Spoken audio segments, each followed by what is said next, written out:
ये यात्रा तो हम लोगों के अभी मिड पॉइंट पर हैं, 1 तारीख तक चलेगी और ज़बरदस्त जनता का समर्थन मिल रहा है। एसआईआर के खिलाफ जनता में गुस्सा भी है और बिहार में 20 साल से जो सरकार चल रही है उस सरकार को बदलने के लिए ज़बरदस्त एक आकांक्षा लोगों में है। मैं संक्षेप में 22 तारीख को सुप्रीम कोर्ट में जो इस केस को लेकर हियरिंग हुई और उसमें जो चुनाव आयोग की ओर से गलत तर्क दिया गया, थोड़ा उस पर आपका ध्यान खींचना चाहता हूं।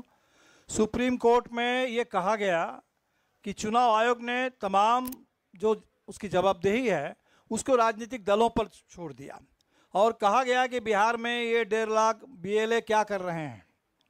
तो सबसे पहली बात तो हमें लगता है कि ये चुनाव आयोग की रिस्पॉन्सिबिलिटी है कि एक एक्यूरेट इलेक्टोरल रोल बनाना, ये काम चुनाव आयोग का है।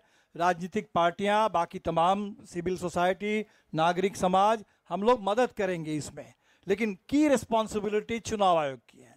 सेकंड, इसमें हम पॉइंट आपसे जो बताना चाहते हैं कि अगर सबसे ज़्यादा बीएलए भारतीय जनता पार्टी के हैं और हमें बताया जाता है कि जनता पार्टी बीजेपी के जो लगातार इतने वोट बढ़ रहे हैं कि उनके बीएलए बड़े काम करते हैं, तो उनके बीएलएस की ओर से अभी तक एक भी कंप्लेन अगर नहीं आया तो इससे तो सवाल खड़ा होता है कि क्या बीजेपी के मतदाताओं का नाम नहीं कट रहा है?